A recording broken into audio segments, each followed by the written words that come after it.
Welcome to Radha channel. ನೋಡಿ friends, ಉಪ್ಪಿಗೆ ಹಾಕಿದ ಸೊಳ್ಳೆದೊಂದು ಪಲ್ಯ ಮಾಡೋಕೆ ಹೊರಟಿದೆ ನಾನು ಫ್ರೆಂಡ್ಸ್. ನೋಡಿ, ಉಪ್ಪಿಗೆ ಹಾಕಿದ್ದು ನಾವು ಇನ್ನು ಖಾಲಿ ಆಯ್ತು ಇಷ್ಟೇ ಇರ್ದು ಈ ವರ್ಷದ್ದು. ಇದರದ್ದೊಂದು ಮಾಡ್ಕೊಂಡು ಬಿಡುವ ಹೇಳಿ. ಹಾಗೆ ಇದು ನೋಡಿ ಸಣ್ಣ ಕತ್ತರಿಸಿ ಇಟ್ಕೊಂಡಿದೆ. 2 ದಿವಸ ಮೊದಲೇ ನೀರಿಗೆ ಹಾಕಿ ಇಟ್ಕೊಂಡಿದ್ದೆ ಫ್ರೆಂಡ್ಸ್. ಇದನ್ನು ಸಣ್ಣ ಕತ್ತರಿಸಿ ಇಟ್ಕೊಂಡಿದೆ. ಇದರದೀಗ ಪಲ್ಯ ಮಾಡಿ ತೋರಿಸ್ತೇನೆ. ಫಸ್ಟ್ ಒಂದು ಬಾಣಲೆ ಇಟ್ಕೊಂಬೋವಲ್ಲ ಮೇಲೆ ಒಂಚೂರು ಎಣ್ಣೆ ಹಾಕೊಂಬ ಫ್ರೆಂಡ್ಸ್. ಒಂಚೂರು ಸಾಸಿವೆ, ಬೇವನೆಲ್ಲ ಹಾಕೊಂಬ. ಈ ಸೊಪ್ಪು ಕತ್ತರಿಸಿದನ್ನು ಹೋಳನ್ನು ಹಾಕೊಂಬ ಫ್ರೆಂಡ್ಸ್.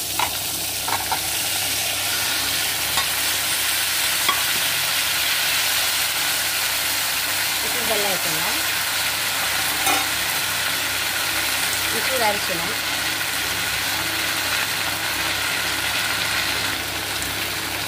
ನೀರು ಹಾಕಿ ನೋಡಿ ಫ್ರೆಂಡ್ಸ್. ಒಂಚೂರು ಇದು ಈ ಸೊಳೆಯಲ್ಲಿ ಉಪ್ಪೇ ಇರೋದಿಲ್ಲ. 2 ದಿವಸ ನೀರು ಚೇಂಜ್ ಮಾಡ್ತಾ ಇದ್ದೆ ಅಲ್ಲ, ಹಾಗಾಗಿ ಉಪ್ಪಿರೋದಿಲ್ಲ. ಒಂಚೂರು ಉಪ್ಪು ಹಾಕಿ ನೋಡಿ ಫ್ರೆಂಡ್ಸ್, ಈಗ ಮುಚ್ಚಿಟ್ಕೊಂಡು ಬಿಡುವ. ದಿವಸ ಆಯಿತು. ಇದಕ್ಕೊಂದು ಮಸಾಲೆ ಮಾಡ್ಕೊಂಬ ಫ್ರೆಂಡ್ಸ್. 1 ಕಪ್ ಕಾಯಿ, ಒಂದು ಸ್ವಲ್ಪ ಒಣಮೆಣಸು, ನೋಡಿ 1 ಟೇಬಲ್ ಸ್ಪೂನ್ ಜೀರಿಗೆ, ಇದಿಷ್ಟು ಹರ್ಕೊಂಬರ್ತೇನೆ ಫ್ರೆಂಡ್ಸ್. ಇದು ಫ್ರೆಂಡ್ಸ್ ಒಂಚೂರು ಬೇವನೆಲ್ಲ ಸಾಯ್ಕೊಂತ ಇದ್ದೆ, ಇದನ್ನು ಹರ್ಕೊಂಬರ್ತೇನೆ ಫ್ರೆಂಡ್ಸ್. ಮಸಾಲೆ ಹರ್ಕೊಂಬಂದಿದೆ, ಇದನ್ನು ಹಾಕೊಂಬ.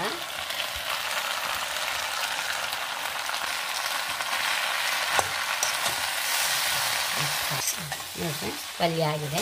ಮುಚ್ಚಿಡುವ. ನೋಡಿ ಫ್ರೆಂಡ್ಸ್, ಆಗಿದೆ. ಇದನ್ನು ಬೌಲ್ ಟ್ರಾನ್ಸ್ಫರ್ ಮಾಡ್ಕೊಂಬ.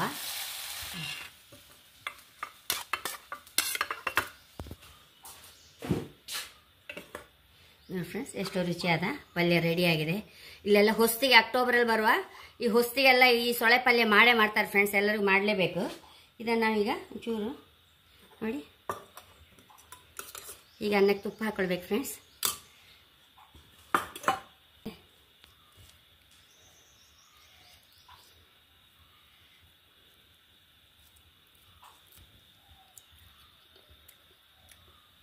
ತುಂಬ ಅಂದರೆ ತುಂಬ ರುಚಿ ಫ್ರೆಂಡ್ಸ್, ಹೈ ಕ್ಲಾಸ್ ಆಗಿದೆ. ಖಂಡಿತ ನೀವು ಈ ವರ್ಷ ಇಷ್ಟವರೆಗೆ ಹಾಕದಿದ್ದವ್ರು ಸಹ ಈ ಸಲ ಒಂದು ಉಪ್ಪು ಸೊಳೆಗೆ ಹಾಕ್ಕೊಂಡು ಉಪ್ಪು ನೀರಿಗೆ ನೀವು ಸೊಳೆ ಹಾಕಿ ಖಂಡಿತ ಈ ಐಟಮ್ ಎಲ್ಲ ಮಾಡ್ಕೊಳ್ಳಿ ಫ್ರೆಂಡ್ಸ್. ಹಾಗೆ ನನ್ನ ಚಾನಲ್ ಇಷ್ಟ ಆದರೆ ಸಬ್ಸ್ಕ್ರೈಬ್ ಮಾಡಿ, ಲೈಕ್ ಮಾಡಿ, ಕಾಮೆಂಟ್ ಮಾಡೋದು ಮರಿಬೇಡಿ. Thank you.